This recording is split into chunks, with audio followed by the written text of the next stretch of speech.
जय श्री राम दोस्तों आपने रामायण तो जरूर देखे होंगे, लेकिन क्या आपको पता है रामायण में कौन सा कांड नहीं पढ़ा जा सकता है।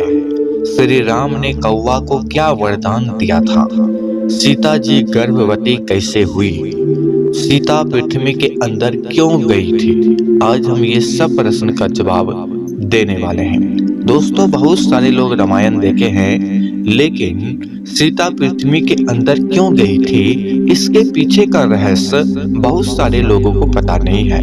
आज हम 4 प्रश्न के आंसर आपको देने वाले हैं, जिसे जानकर आपको हैरानी जरूर होगा। सबसे पहले आप जान लीजिए रामायण में कौन सा कांड नहीं पढ़ा जा सकता है।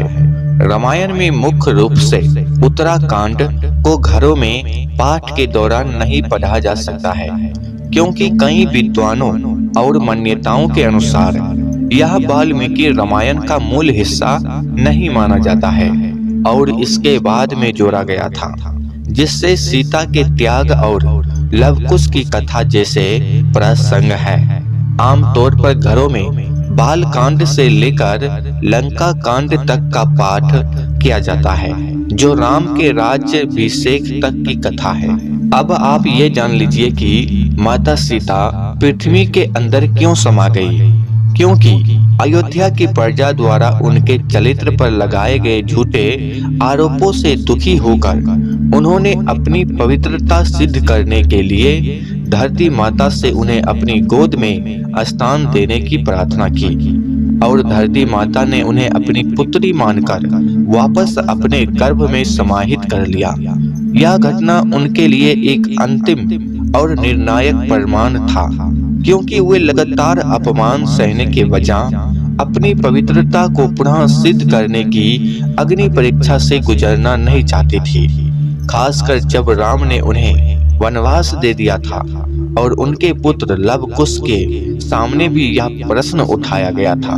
अब आप जान लीजिए श्री राम ने कौवे को यह वरदान दिया था कि उसे भोजन कराने से पितृ प्रसन्न होते हैं और इस कारण पितृ पक्ष में कौवे को भोजन कराने की परंपरा शुरू हुई, जिससे कौवे पितरों के संदेश वाहक बन गए हैं और श्राद्ध में उनका भोजन ग्रहण करना शुभ माना जाने लगा।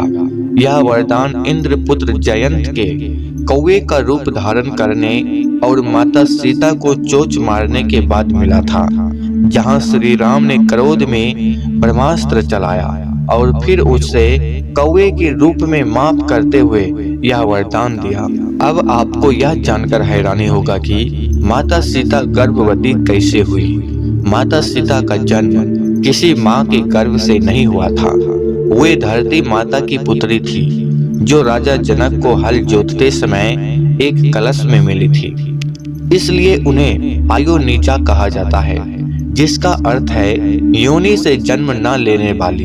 लेकिन जब वे गर्भवती हुई और वनवास के दौरान महर्षि वाल्मीकि के आश्रम में थी, तब उन्होंने लव और कुश को जन्म दिया, जो भगवान राम से अलग होने के बाद हुआ था और उसकी गर्भ अवस्था का संबंध धरती से उनकी उत्पत्ति और ईर्षरीय अंश से हुआ था, न कि सामान्य गर्भधारण से, जैसे कि धार्मिक ग्रंथों में बताया गया है।